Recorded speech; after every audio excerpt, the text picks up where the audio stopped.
Yes, people, what's going on? Good evening. Good evening, good evening. Welcome back to United View, man. Time for a Flex's View, guys.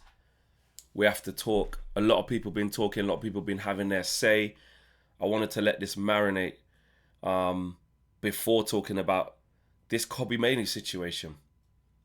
Everyone's having their opinion today.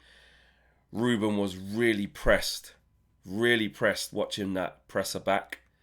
And he got particularly spiky when it came to discussing Kobby Mainoo. Let's be honest. Kobby Mainoo has to leave Manchester United. He does. He does. He's not going to play here. He's not going to play under this manager.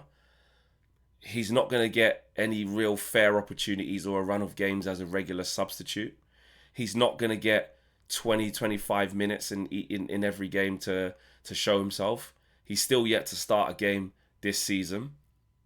He's got to leave. Now, selfishly, I want him to leave on loan because there's a chance that in the summer he could come back, you reevaluate, and sometimes football can change very quickly.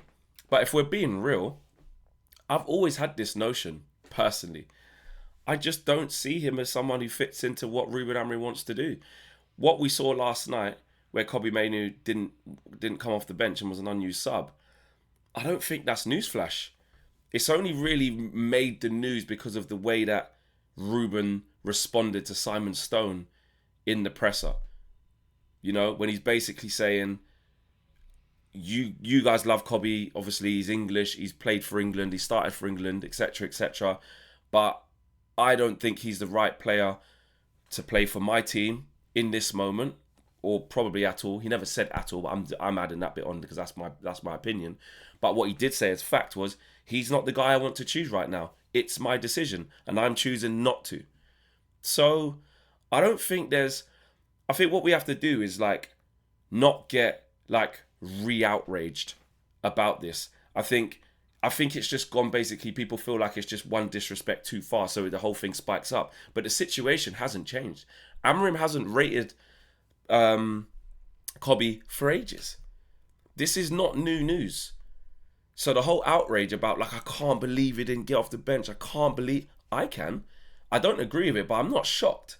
We're not shocked that Amorim has decided this. He's been deciding this essentially since he got here. Now, he had problems of where to fit Kobby in last year, and obviously there was a lot of games, a high turnover of games, so he would use the squad more. But when it comes down to one game a week, you get a view of what the manager really wants for the squad. It's not firefighting anymore. We've got time to prepare. We've got time to work on the principles. We've got time to start building something that we want to resemble our team going forward. I say we. Ruben has that time.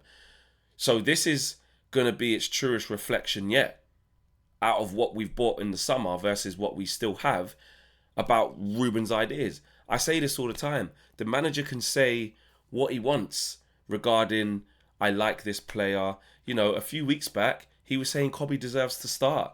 He's doing everything right in training, but Casemiro's playing too well.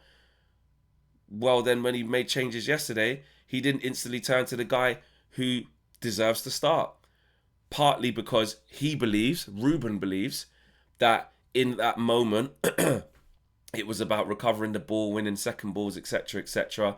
He moved Bruno forward and, he's arrived in the box and you got Mason Mount there. So I wanted to go to Ugarte, who, again, without saying it, he's saying, I think he'll be better at recovering the second balls or winning second phases of play than Kobby Mainoo. I prefer him for this job.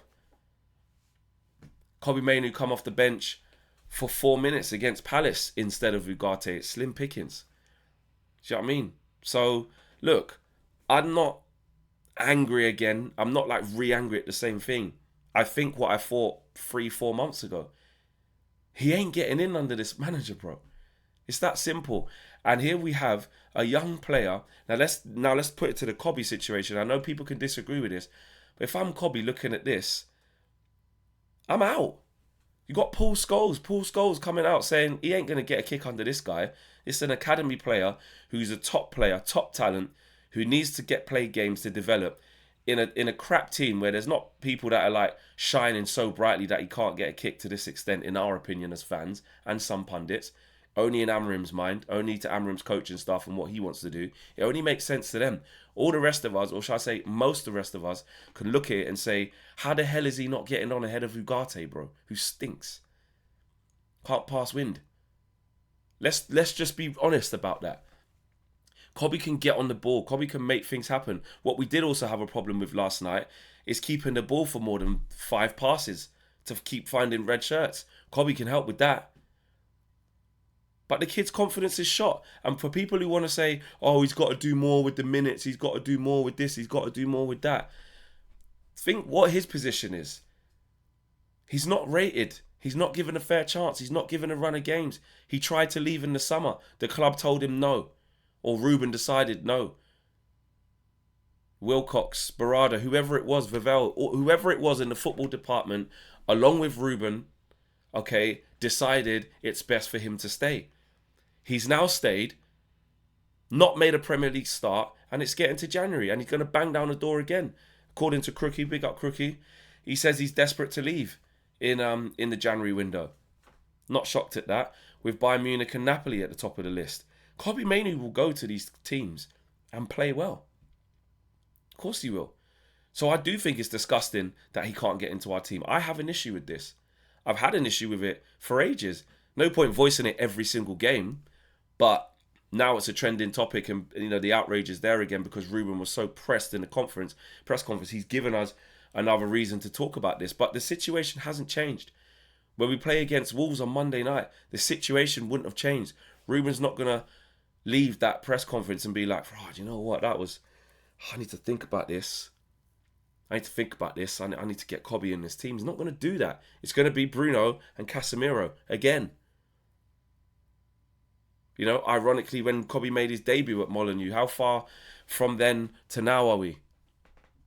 You know, the time before last we played Wolves away. So, look, there's only one solution to this. He has to force his way out. Now, some of you may think he's only young. What has he done with this? I've even seen some people try to paint Kobby in some light that he's flipping some bad egg, some prima donna who needs to do more. Miss me with that crap, by the way. Kid's not been given an opportunity under this manager. And the people that are playing in front of him, Ugarte, do me a favour. Come on. And Casemiro half the time, listen, like I keep saying, don't let this Casemiro thing pull the wool under your eyes. That's not the level. It's not. Casemiro's done okay. He's done well to have this resurgence. I like his leadership. He understands the game. He's an experienced player. He can bring stuff. But there comes a point in games where he gets tired or he's got no quality, and you're still not looking to Kobby Mainoo. Now, does Kobby Mainoo have these deficiencies in his games? Things he needs to work on? Absolutely. But the last time we heard from the manager, because remember, everyone believes what the manager says. The last time we heard from him, he said he's doing everything right in training. And he deserves to start. Well, he still hasn't, has he? He still hasn't started. And when he comes on for 4 minutes, you know what I mean? People are doing the visual gymnastics to say he's got face like a slapped arse. He looks like he don't want to be here. I wouldn't want to be here if I was him either. I wouldn't want to be here if I was him either. So he's got to leave. Stop holding the kid back. It's actually disgusting what we're doing. Let him leave. Or bring someone else in and let him leave. But stop putting him through this.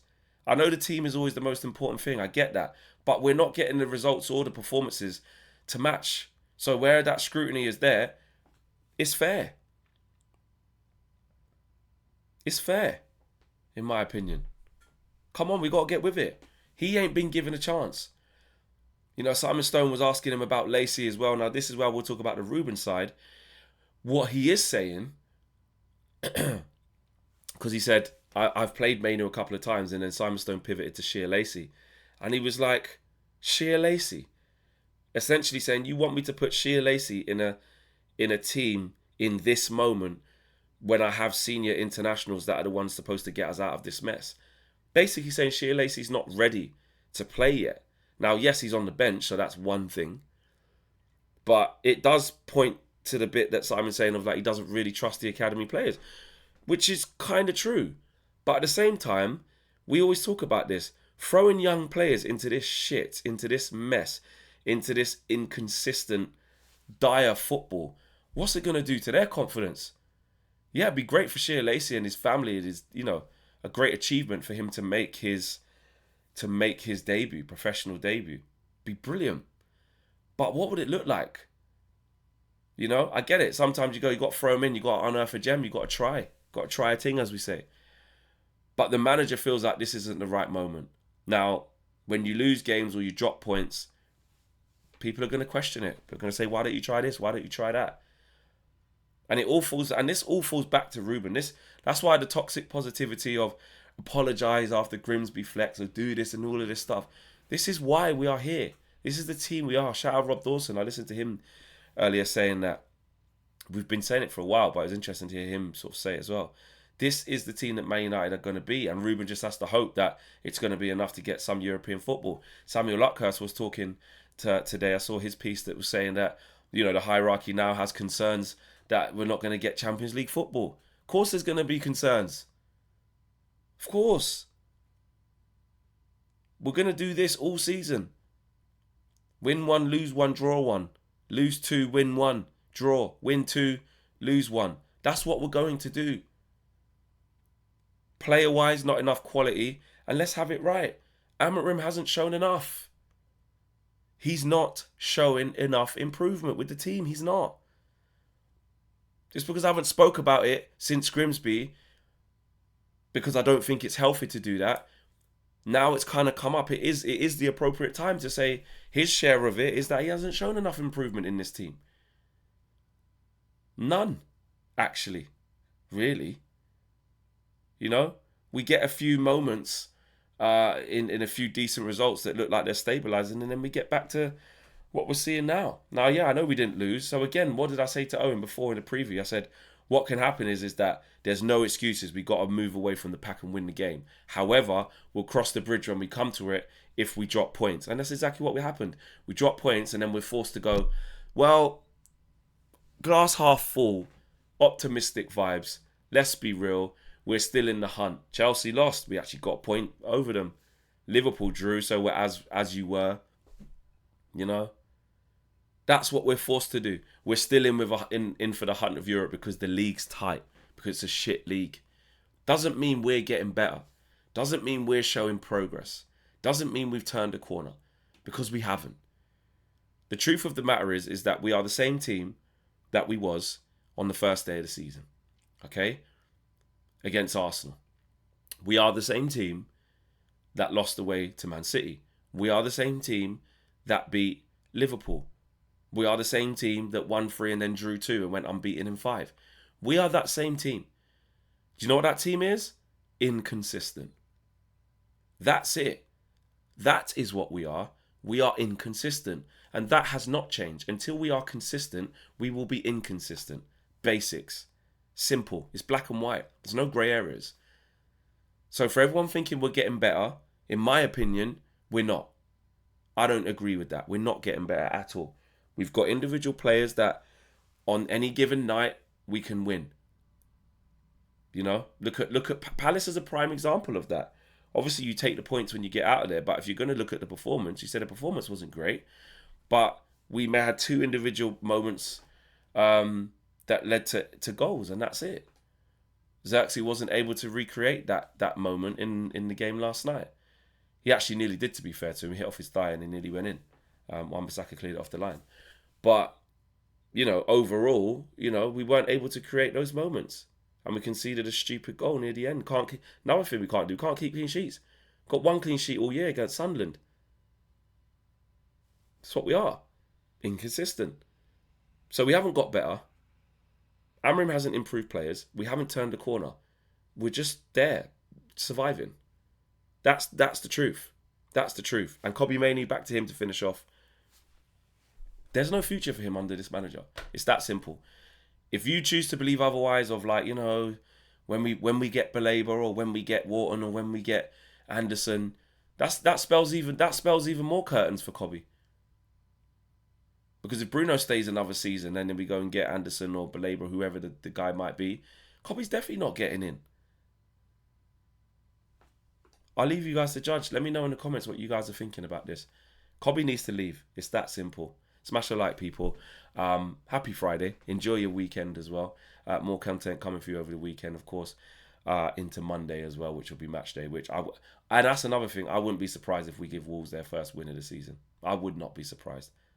Or their first points in ages. I'm out of here, guys. Take care. Peace.